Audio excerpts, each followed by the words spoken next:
This is your news source evening bulletin for today, Tuesday, the 24th day of June in the year 2025. I'm Gordon Mosley reporting, and here is what we're tracking tonight. In a sunrise political message to the nation from State House this morning, President Irfan Ali trumpeted his government's accomplishments over the past 5 years, while warning that voters should not jeopardize the nation's security with their vote at the upcoming elections. In the 15-minute broadcast, President Ali took aim at the nation's security and zeroed in on cooperation with the United States. In an apparent reference to the candidacy of billionaire businessman Azruddin Mohammed, who remains sanctioned by the U.S. government for alleged tax evasion and gold on the declaration, President Ali said Guyana's relationship with the U.S. should not be put at risk. We must understand that one of our greatest threats is Venezuela. And to fight this threat, it requires diplomacy. It requires partnership. And one of our greatest partners is the United States. We can't risk our relationship with the United States, who have already said to us that they have serious national and international security concerns about individuals. One such individual believed that he can sacrifice the safety and security of an entire country for his self-interest. The president also said as Guyanese head to the polls on the 1st of September, the choices are very clear. Our safety, our stability, our transformation, it is fragile. But it is also strong once we make the right decisions consistently. The right decisions for our country, the right decisions for our families, and the right decisions for our community. He also noted that citizens are rightfully concerned about their security and national security, adding that his government has been investing in the security architecture to make citizens safe, while working with the international partners to secure Guyana's borders. President Ali said the upcoming elections will be about leadership and understanding the needs of the country. A viable country is not like Christmas and Santa Claus walking around.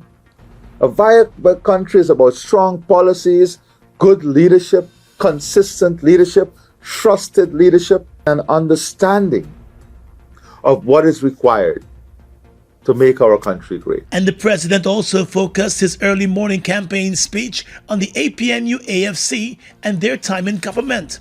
He said the former APNU AFC administration failed to deliver on many of its promises and did not leave the nation in a better off position. He said the opposing parties continue to fail to release plans or programs that are geared towards the future and instead are back to offering promises. Guyanese will head to the polls on the 1st of September. The political parties will gather on the 14th of July to hand in their list of candidates on nomination day. More news coming up in just a moment. It all starts with one. Maybe it's one look, you know the one, or one touch, even one word. It can start with one step, or one promise, one thrill, one first time, one deep breath, one leap of faith, one day to remember, or one night to forget. One moment, so many stories that make up one crazy, average, everyday, fabulous life. We get one life, just one. Make your move. It all starts with one.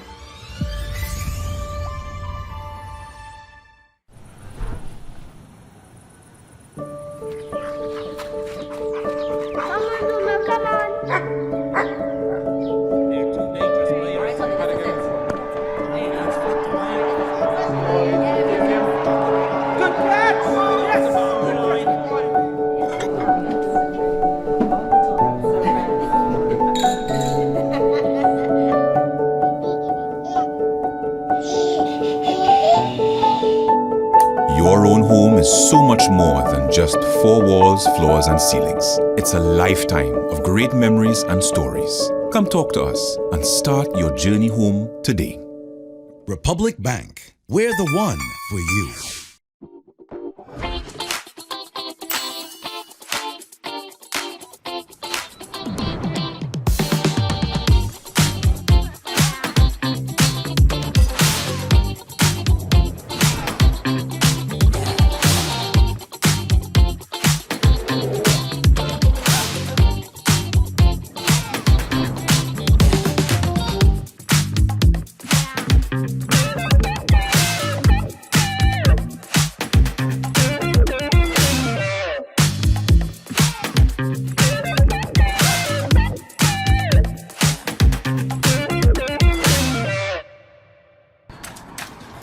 Chasing a ride that takes you higher? Elevate your drive with the all-new Honda Elevate. Now at Marix, the Honda Elevate has a bold style, cutting-edge technology, sleek and modern interior, and intuitive controls that makes every journey feel elevated and comfortable. So, why wait? Drive a Honda Elevate today. It's brand new, 0 miles, 0 worries. Visit Marix, the home of Honda in Guyana, or call 226-1482 to learn more. Today is the day. Sure, you may not have planned on today being that day, but hey, life comes at you fast. And look at you. You just had a baby. And you switched to digital banking. You're finally buying a new car. And you're about to take her to dinner because today is the day. And with the right advice, planning, and encouragement, you can make all your moves. That's why we're here. Our advisors build relationships that are based on more than banks and banking. They're based on life and living. You can set, track, manage your financial goals on your terms as your life evolves. That's how advice should work. Make your moves with us. Scotiabank. It starts with you.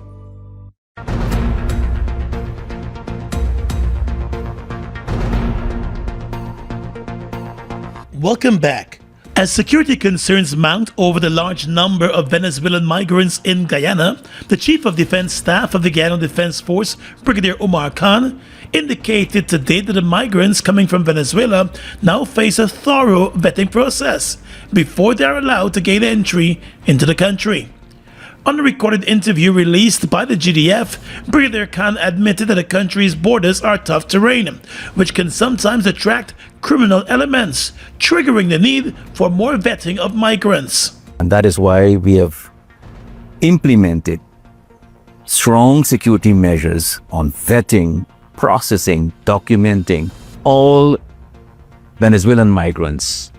And this is another example in which not only the Guyana Defense Force is involved, but is a multi-agency approach. The Guyana Police Force, the Ministry of Health, the local government authorities, the regional authorities, everyone is on board whenever we have an interception of Venezuelan migrants, and we will continue to do so. The head of the GDF said he is confident that with the work being done by the joint services, criminal elements coming through the bordering regions will face the law. And I would tell you, Guyana are receiving thousands of Venezuelan migrants. But countries like Colombia and Brazil, they are in the millions. It tells about the political and socio-economic conditions in Venezuela. This is disheartening. But while Guyana is approaching this with compassion, we are committed to safe borders. On the defense side, Brigadier Khan noted that a humanitarian gesture is not uncommon to the GDF, explaining that the Guyana Defense Force has been involved as part of its role to conduct humanitarian and disaster relief operations. It is estimated that more than 60,000 Venezuelan migrants have made their way to Guyana over the past few years. The government has faced criticism for not doing enough to stem the problem. Let's tell you now that presidential hopeful Azruddin Mohammed is promising that he will be laser-focused on the development of Guyana by investing in its people and critical sectors that impact their lives, such as education, health, agriculture, infrastructure, technology, energy, and entrepreneurship. In an official video release to launch his party We Invest in Nationhood last evening, Mr. Mohammed, who remains on the US sanctions, said WIN is not just a party, but it is a movement that is rooted in purpose and principles that would guide the development of the country's people. We invest in progress, in real solutions, not slogans, in our people, in you, because that's how a nation wins. We chose this name because it is a direct promise of what we stand for, unity, because for too long, the old politics has sought to divide us along lines of race and social standing. We believe our diversity is our greatest strength, and we will build a Guyana where every single citizen feels they belong whether or not they support our party. Contending that his party, WIN, will bridge the racial, social, and economic divide, Mohammed assured that his party will place the wealth of Guyana into the hands of its people and their communities, while investing in infrastructure development and sectors that will make a difference in their lives. Our symbol represents everything your government will be for you. It stands for speed and action, because we will move decisively to solve the problems that have held you back for too long. It stands for focus, because we will be laser focused on your progress, never distracted by the old politics of division. And it stands for efficiency and power, because we will use our nation's resources wisely to deliver real results for your family. This is a symbol of leadership that is agile, powerful, and relentlessly committed to one goal: a better life for all Guyanese. The billionaire businessman said by supporting his party WIN, Guyanese will be supporting a move towards self-sufficiency, economically, quality education and healthcare, a governance system that serves its people, national unity, environmental security, and job security. To every young person, this is your moment. Your voice will not be used, it will be heard. To our Guyanese diaspora, this is your home, and your investing in Guyana will not be in vain. We are building bridges, not borders. For too long, we have been told to wait. Wait for promises, wait for others to lead, wait for change. But no more. The time to win is now. We will build a Guyana where every citizen belongs, not just by building bridges of steel and concrete, but by building the bridge that truly matters, the one that allows the poor to reach the rich, so no one is left behind. The WIN presidential candidate said his party's mission is to build a comfortable life for all Guyanese, where citizens no longer have to struggle to make ends meet. He said the party is the start of something new that is much bigger than him and the campaign, emphasizing that it is about the people. Even as he pushes to change the face of local politics, Mohammed still faces the stain from the sanctions that were imposed against him, his father, and their businesses, along with Government Permanent Secretary May Thomas last year. Additionally, 1 month ago, he was slapped with 2 charges of tax evasion in the local courts, related to the importation of a luxury vehicle almost 5 years ago. Mohammed has denied the charges and claims that the charges filed against him are politically motivated. He has been on the campaign trail in recent months, traveling across the country and meeting the people who he hopes will give him their support. Former President of Guyana and former leader of the People's National Congress Reform, David Granger, has stated that he is fully behind the new list, which will be put forward by the PNC-Led APNU coalition, headed by opposition leader Norton. In an interview with news source, Mr. Granger said, although the final list for the APNU or a possible coalition has not been submitted as yet, he will back the PNC-APNU list. He said there is a single presidential candidate and 1 representative of the list, adding that votes cannot be cast for the individual persons or individual parties in the coalition. He said votes are considered to be cast for the coalition as a whole, as the constituent parties do not submit separate lists. Granger said this means legally that his vote for the PNC-APNU or any pre-election coalition that incorporates the APNU will constitute support for every candidate on that single list. He said he remains supportive of the PNC and the APNU in any shape or form.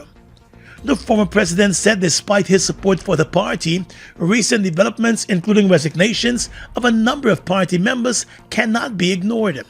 He said not only are the resignations damaging to the party, but they have also left sections of the APNU's support base unrepresented. He believes that the party can rebound from those resignations.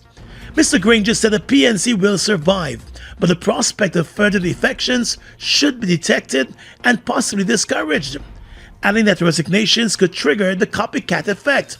He said other nervous members in similar situations may be inclined to depart on their own terms rather than wait to be dismissed.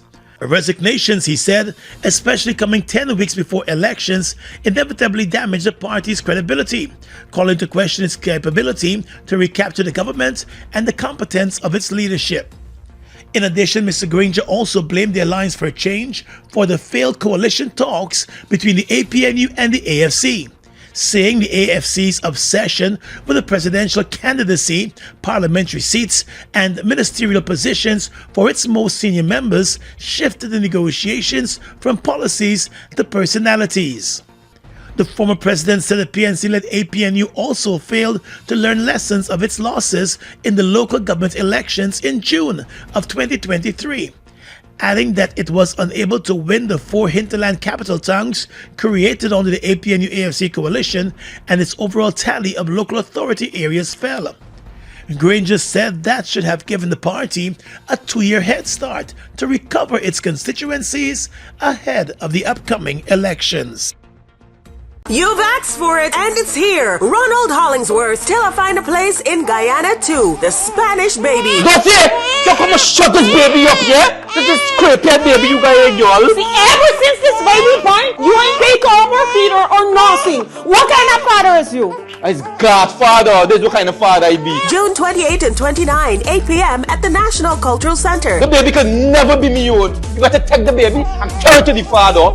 Hear that? You hear that? Tickets $3,000 and $2,500. Directed by Sharon Cadogan Taylor and Ronald Hollingsworth. Till I find a place in Guyana too. The Spanish baby. Sponsored by Sylvie's Industrial Solutions, Camley's Academy, and the Ministry of Natural Resources. A nation united for one powerful night of praise and worship. It's the One Guyana Worship Experience. Monday, July 7th, CARICOM Day at the Guyana National Stadium, Providence, starting from 6 p.m. Join us for an unforgettable evening featuring international award-winning gospel ministers Chandler Moore, Todd Dulaney, Samuel Midas, Renwick Dewsbury. Out of Jamaica, the viral sensation, Prince Saj, also ministering, Faith Kurika, Cheryl Maloney, Timothy Roberts, Apostle Sean Sobers, Miriam Williams, Joshua Joe, and many more. The One Guyana Worship Experience, Monday, July 7th at the National Stadium. Admission is absolutely free, but you must secure your passes through your local churches, online, and designated outlets across the country. One nation, one people, one worship. The One Guyana Worship Experience. Don't miss it.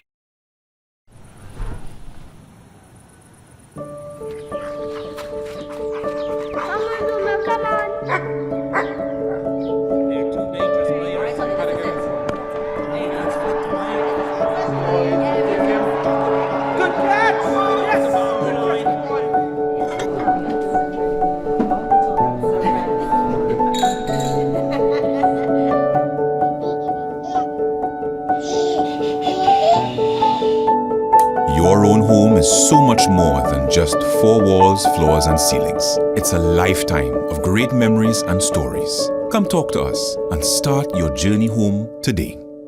Republic Bank. We're the one for you. Washi. Hi people. Washing made so easy since I found Washi.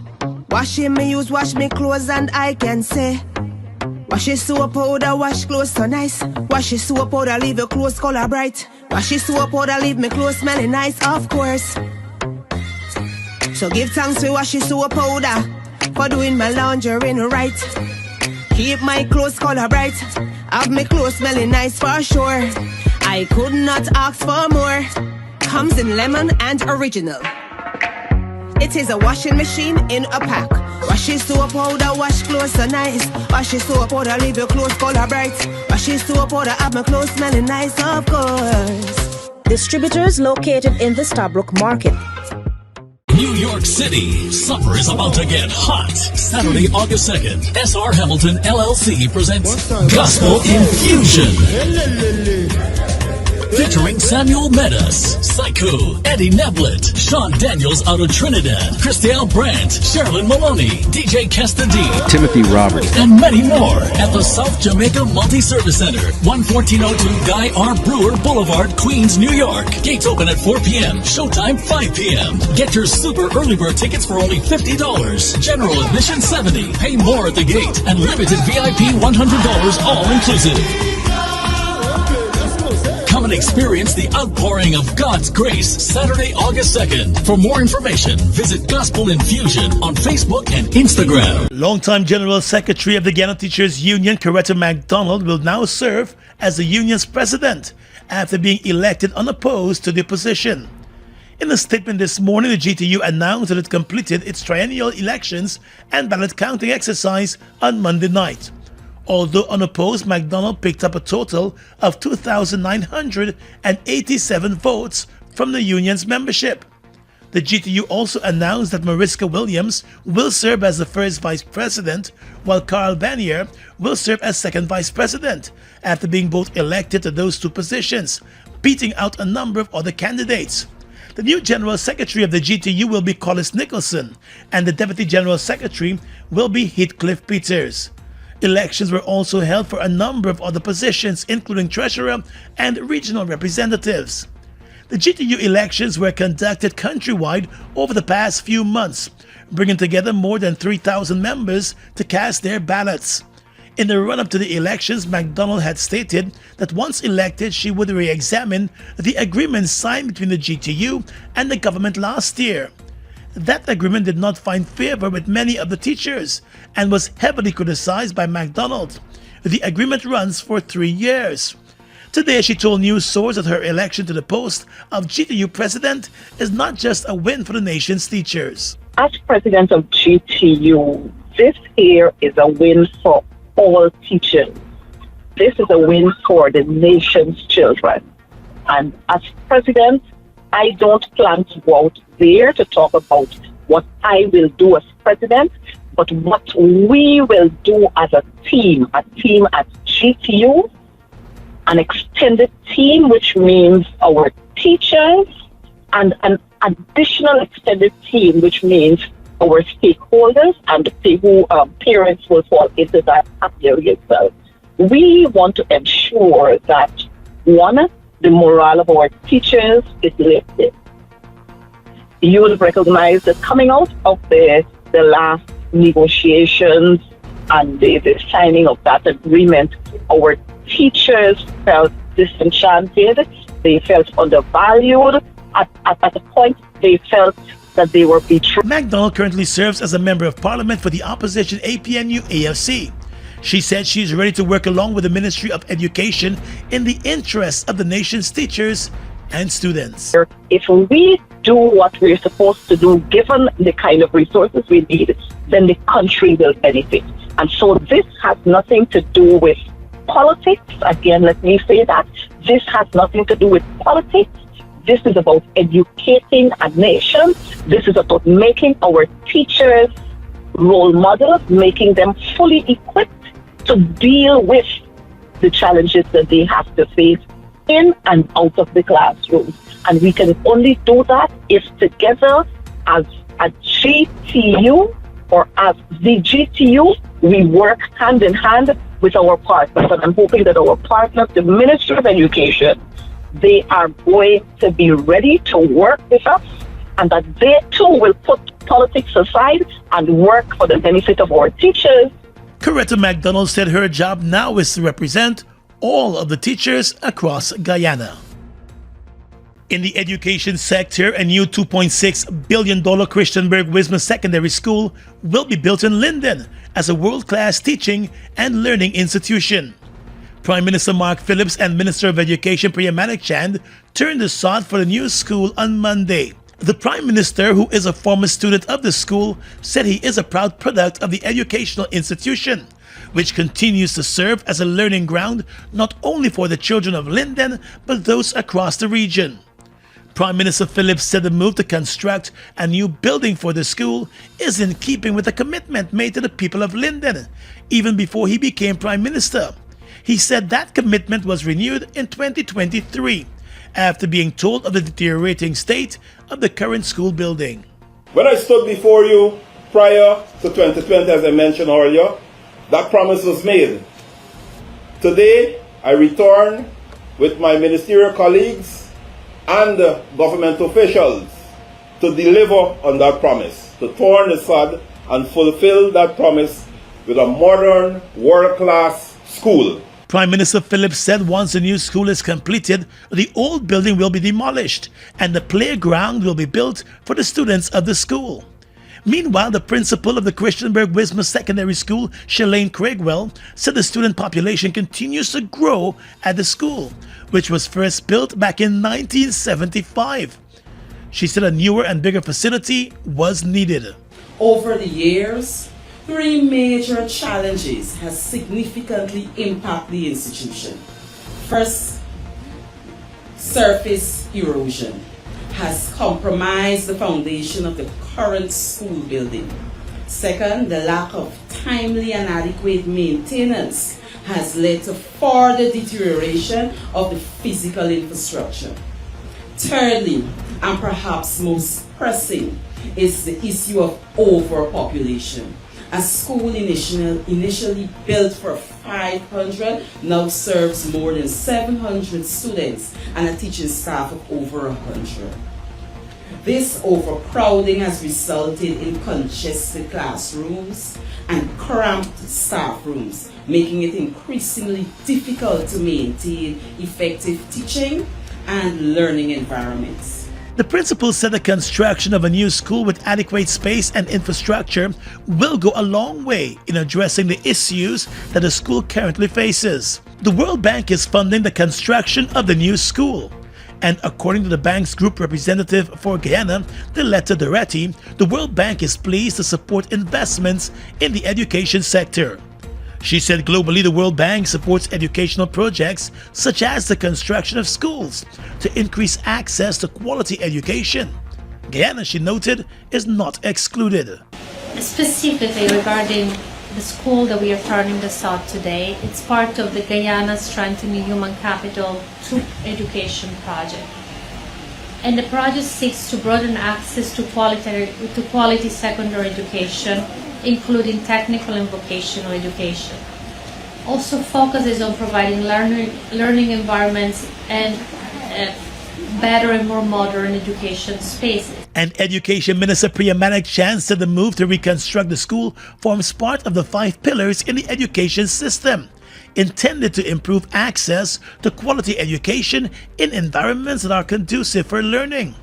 Almost 5 years after taking office, Minister Manik Chand said the government is pleased that the country is much closer to achieving universal secondary education. Now, as we speak, in the last 5 years, up to today's date, we have built or are in the process of building in only regions 1, 7, 8, and 9, 22 new secondary schools across the hinterland regions, where we consider them, which is the most underserved part of secondary education in the country. The new Christiansburg Wisma Secondary School is designed to accommodate 1,000 students and more than 107 teachers.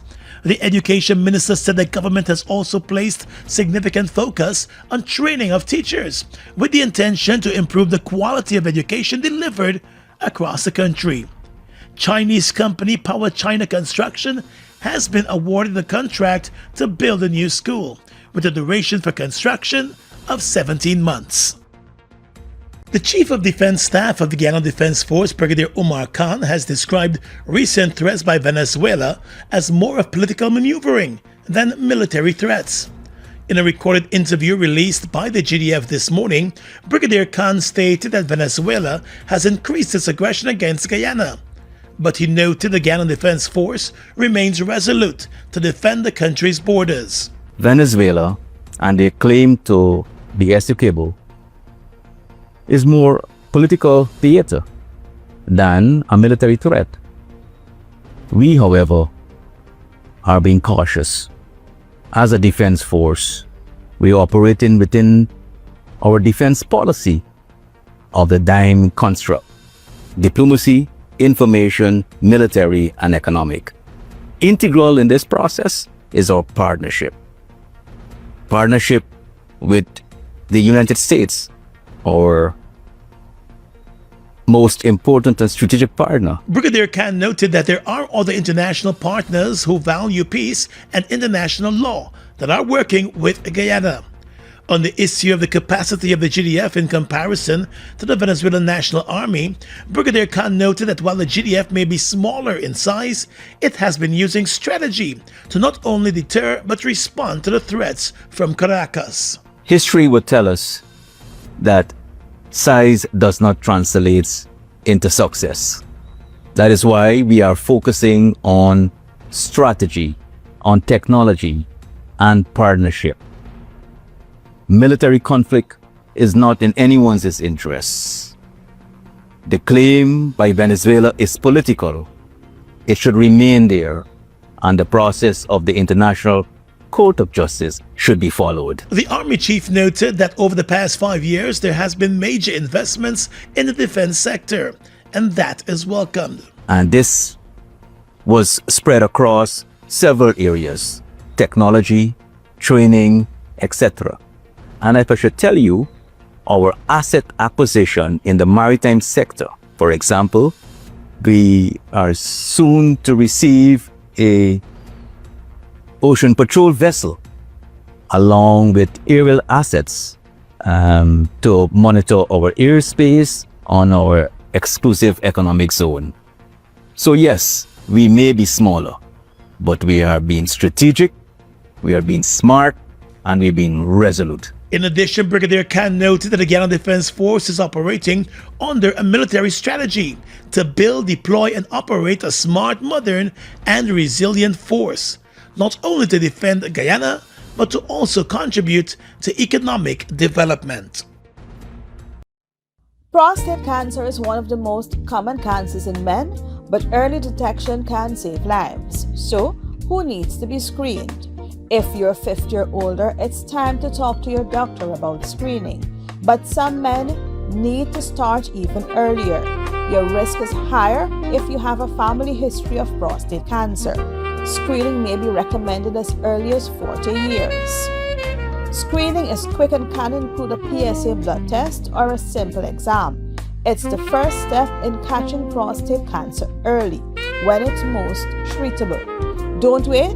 If you're at risk, get screened, because taking care of your health means being there for the moments that matter most. Screen early, live fully. When the night has come and the land is dark. Somebody in a happy mood. Yes, Pujilu, because Ban's birthday coming up and I gonna be present. Last year you, your friend them been. And you like that? If me and you ain't go together this year, things gonna be dark, really dark. Let's celebrate the band's birthday on Saturday, 28th of June at the National Park with 9 one-man bands and Granny Ivy. Big birthday!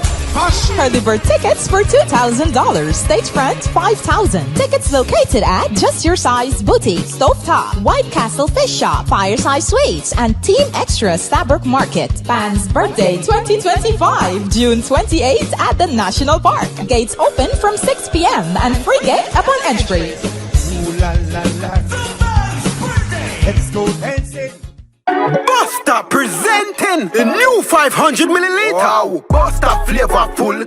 Make every meal better. Grab a Buster for drink, Buster move. Taste this. 500 ml, that's it. Buster for this, that's cool. Buster 500 milliliter is a brand new choice of me drink with my food. Vibing every munch, that's smooth. Introducing the new Buster 500 milliliter. Grab a bottle with your lunch today. Guyana's economy is rapidly transforming, and we're all part of it.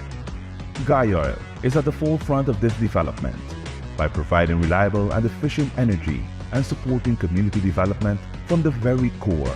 100% of Guy Oil's profit goes back to building schools, roads, and other important infrastructure that connects our cities and towns, providing fuel to domestic, marine, industrial, and aerial transportation.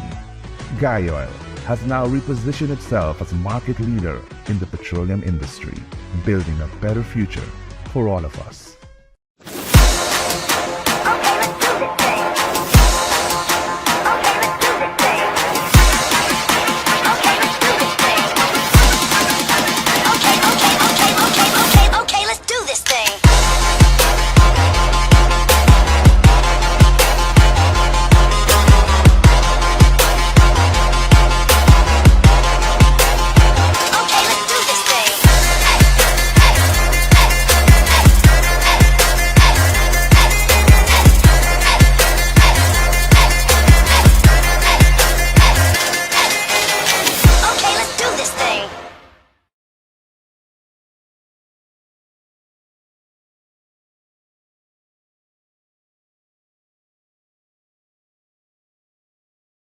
With your regional and international news tonight, I am Svetlana Marshall in the region.